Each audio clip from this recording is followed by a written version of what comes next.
नमस्कार, मैं आपके साथ अंजना और आप देख रहे हैं बुलेट रिपोर्टर। आइए बढ़ते हैं आज की बड़ी खबर की ओर। पूर्व राष्ट्रपति रामनाथ कोविंद का रीवा आगमन। रीवा में आज पूर्व राष्ट्रपति रामनाथ कोविंद पहुंचे, जहां उन्होंने अखिल भारतीय साहित्य परिषद के 17वें राष्ट्रीय अधिवेशन का शुभारंभ किया। यह आयोजन 7 से 9 नवंबर तक कृष्णा राज कपूर ऑडिटोरियम में आयोजित किया जा रहा है। 3 दिवसीय इस साहित्यिक महाकुंभ में देश भर से 1000 से अधिक साहित्यकार शामिल हो रहे हैं। अधिवेशन के उद्घाटन सत्र में पूर्व राष्ट्रपति ने भारतीय साहित्य की गौरवशाली परंपरा और इसके संरक्षण पर अपने विचार रखे। कार्यक्रम में प्रदेश के वरिष्ठ साहित्यकारों, जनप्रतिनिधियों और प्रशासनिक अधिकारियों की भी उपस्थिति रही। रीवा में इतने बड़े साहित्य के आयोजन को लेकर शहर में उत्साह का माहौल देखने को मिल रहा है। महिपति पाटिल जी अपनी बात रख रहे थे, तो मुझे लगा कि सत्य और साहित्य का जब सामंजस्य हो जाता है तो वो विज्ञान से भी बढ़कर होता है। सत्य ये है कि गुलाब का फूल बाद में आएगा, कांटे पहले होंगे, ये भी सत्य है। लेकिन उसको उन्होंने साहित्यिक भाषा के कुछ शब्द उसमें पिरो दिए और वो एक ऐसी कहानी बन गई जिसको भी मुझे लगता है कि हर पाठक और हर श्रोता जो है वो बिना कर्तव्य ध्वनि के नहीं रह सकता है। मैं आपको आपकी सोचने की क्षमता, आपकी कल्पना की शक्ति, इन सभी के लिए पाटिल जी मैं आपको बहुत बहुत बधाई देता हूँ। और जब मुझे पता लगा कि आप कोल्हापुर से हैं तो मैंने उनके साथ एक बात शेयर की कि मैं इसी 12 तारीख को कोल्हापुर आ रहा हूँ, एक विश्वविद्यालय का कन्वोकेशन सेरेमनी को अटेंड करेंगे। तो मेरी उनसे बात भी हुई कि कम से कम आज के बाद में 12 तारीख को हम फिर एक बार नमस्कार करेंगे। अखिल भारतीय साहित्य परिषद के इस राष्ट्रीय अधिवेशन में उपस्थित आप सभी महानुभावों को मेरा हृदय से अभिनंदन। रीवा की इस पावन धरती पर आप सबके बीच उपस्थित होकर मुझे भी अत्यंत प्रसन्नता होगी। विंध्य प्रदेश की ये धरती साहित्य, संगीत और साधना की अनेक कहानियों की जन्मभूमि है। मुझे बताया गया है कि तानसेन और बीरबल के सुरों की उत्पत्ति यही है। विंध्य प्रदेश की इसी धरती पर महाराज विश्वनाथ सिंह के द्वारा हिंदी भाषा के पहले नाटक की रचना हुई। यहीं पर महाराजा कर्णदेव, रेवा प्रसाद द्विवेदी, कुंवर सूर्यवली सिंह, सैफुद्दीन सैफू और शेष मुनि शर्मा जैसे साहित्यकारों ने अपने लेखन से भारतीय साहित्य को समृद्ध किया। आज इस अवसर पर इन सभी विभूतियों का स्मरण हम करते हैं। ऐसी सांस्कृतिक, आध्यात्मिक और साहित्यिक वैभव से परिपूर्ण रीवा नगरी में इस अधिवेशन के आयोजन के लिए मैं सभी पदाधिकारियों और कार्यकर्ताओं को साधुवाद देता हूं। तो ये हम सभी के लिए और भी गौरव की बात है कि रीवा की इस पावन धरती के सैनिक स्कूल में शिक्षित हमारे देश की सेना का नेतृत्व आज जनरल उपेंद्र द्विवेदी जैसे वीर और कर्मनिष्ठ अधिकारी, साथ ही भारतीय नौसेना की कमान एडमिरल दिनेश कुमार त्रिपाठी जैसे दूरदर्शी और साहसी सेना नायक के पास। ये दोनों के रीवा ही नहीं बल्कि समस्त राष्ट्र के गौरव और प्रेरणा के स्रोत। हम उनके उज्जवल भविष्य और सफल नेतृत्व की कामना करते हैं और इन दोनों अधिकारियों से मेरा कई मायने में जीवन संपर्क और जीवन व्यवहार इसलिए कि when I was the President of India, I happened to be the Supreme Commander of Armed Forces। और उस नाते ये दोनों अधिकारी जब आज भी मिलते हैं तो वो कहते हैं, sir, once you have been the Supreme Commander and you will always be Supreme, you will always remain Supreme Commander for all of us। आज भारतीय दर्शन में कहा गया है कि आत्मानं विदधति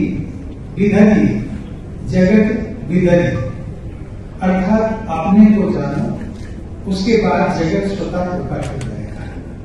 यही विचार उपनिषदों से लेकर महात्मा गांधी, रविन्द्रनाथ ठाकुर और श्री अरविंद तक हमारे आचार चिंतन का आधार रहा है। अपने आप को जानने का आशय केवल आत्मचिंतन या आत्मस्मरण नहीं होता। अपने आप को जानने का मतलब है अपने भीतर के सत्य को, अपने मूल स्वरूप का और अपनी सामाजिक भूमिका का बोध। राजेंद्र शुक्ला जी ने एक बात का उल्लेख किया था, व्हाइट टाइगर की बात। आज तो है और ये सही बात है कि रीवा इसके लिए फेमस है, लेकिन मैं राजेंद्र जी ये जरूर कहूंगा कि जब मैं एडमिरल त्रिपाठी से, दिनेश कुमार त्रिपाठी से जब मैं मिलता हूँ तो मुझे याद आती है रीवा की और वो व्हाइट टाइगर की, क्योंकि वो हमेशा व्हाइट ड्रेस में रहते हैं।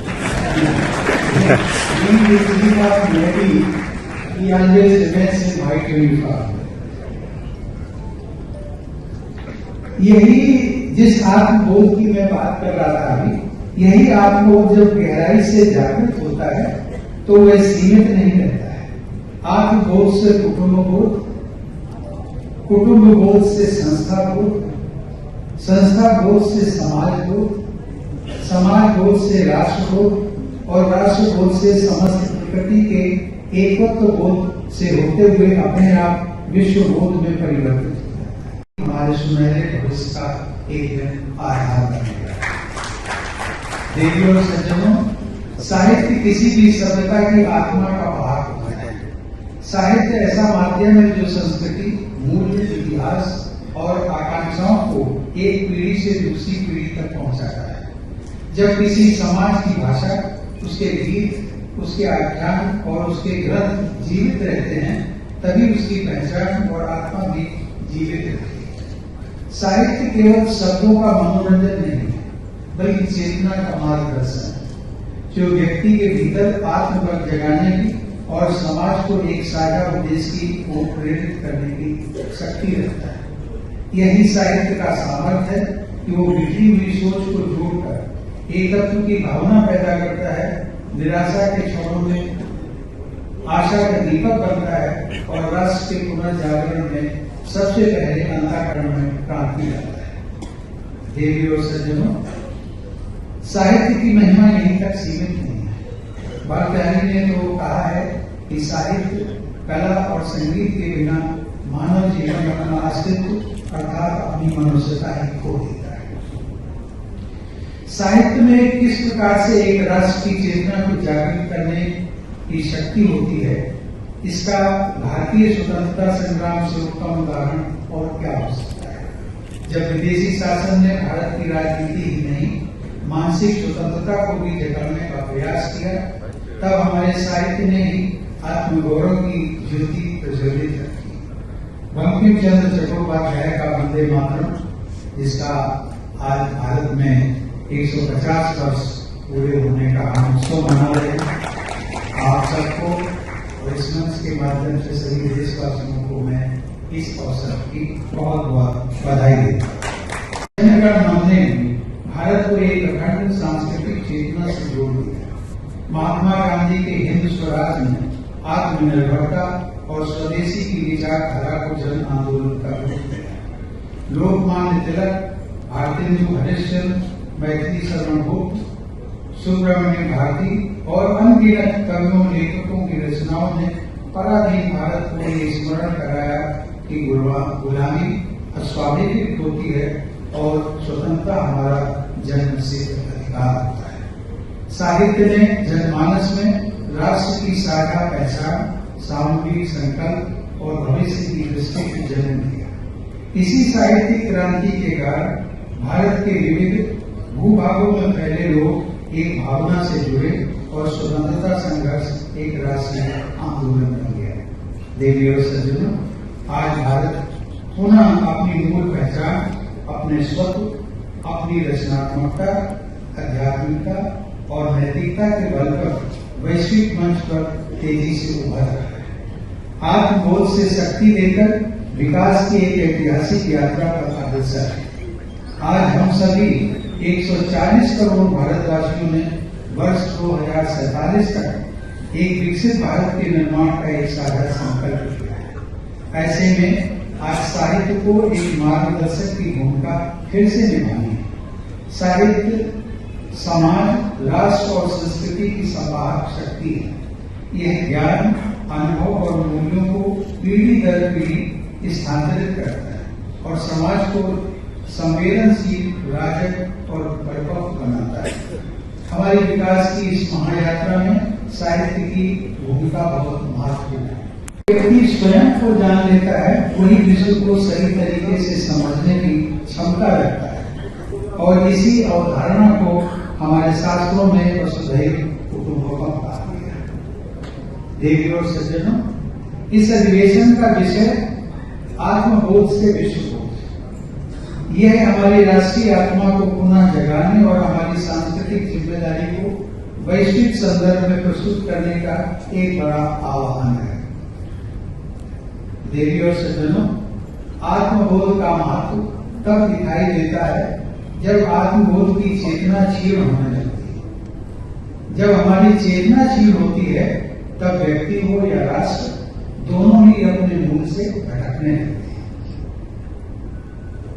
आत्मचेतना ही वह शक्ति है जो मूल्य, विरासत और उद्देश्य का बोध कराती है। जब यही चेतना धूमिल हो जाए तब बाहरी शक्तियों का आक्रमण केवल सीमाओं पर नहीं, हमारी संस्कृति और हमारी आत्मा पर भी होने लगता है।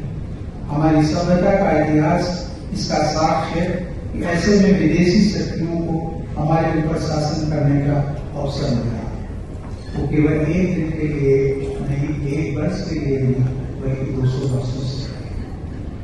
आत्मबोध का क्षण हमें अपनी परंपराओं के प्रति संकोची और अपनी भाषा बोली के प्रति उपेक्षा बना देते हैं। फलस्वरूप हमारी तकनीकी, आर्थिक और बौद्धिक प्रगति की शताब्दियों पुरानी धारा भी अवरुद्ध हो जाती है और हमारे विकास मार्ग पर एक अंधेरा सा छा जाता है। इसीलिए कहा गया है कि जब व्यक्ति स्वयं को भूलता है तब संसार भी उसे भूल जाता है।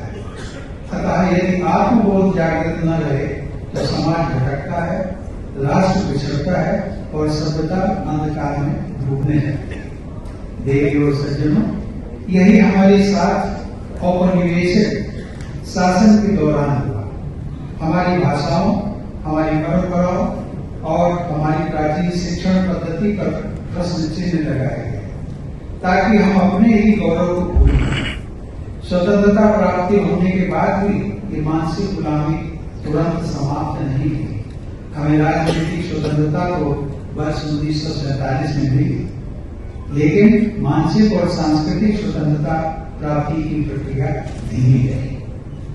मुझे आज ये देखकर प्रसन्नता होती है कि पिछले दशकों में ये स्थिति धीरे धीरे बदली है। भारत की इस अखंड सभ्यता की एक अनूठी विशेषता है, ये अंधकार में डूबकर भी प्रकाश की खोज नहीं छोड़ती। आज भारत पुनः अपनी जड़ों से जुड़ रहा है, अपनी विरासत पर गर्व कर रहा है और आत्मबोध को पुनर्स्थापित करने की दिशा में तेजी से आगे बढ़ रहा है। के 17वें अधिवेशन के उद्घाटन समारोह में मंच पर प्रमुख रूप से उपस्थित मध्य प्रदेश सरकार के मुख्यमंत्री श्री राजेंद्र शुक्ल जी, अखिल भारतीय साहित्य परिषद के राष्ट्रीय अध्यक्ष डॉक्टर सुशील चंद्र त्रिवेदी जी, प्रसिद्ध साहित्यकार जिनको हम लोग अभी अभी सुन रहे थे डॉक्टर विश्वास महीपति पाटिल जी, अखिल भारतीय साहित्य परिषद के राष्ट्रीय महामंत्री श्री ऋषि कुमार मिश्र जी, परिषद के राष्ट्रीय संयुक्त महामंत्री डॉक्टर पवन त्रिपाठी जी, समाज सेवी एवं शिक्षक डॉक्टर ब्रह्मानंद त्रिपाठी जी, यहाँ उपस्थित सभी देवियों और सज्जनों,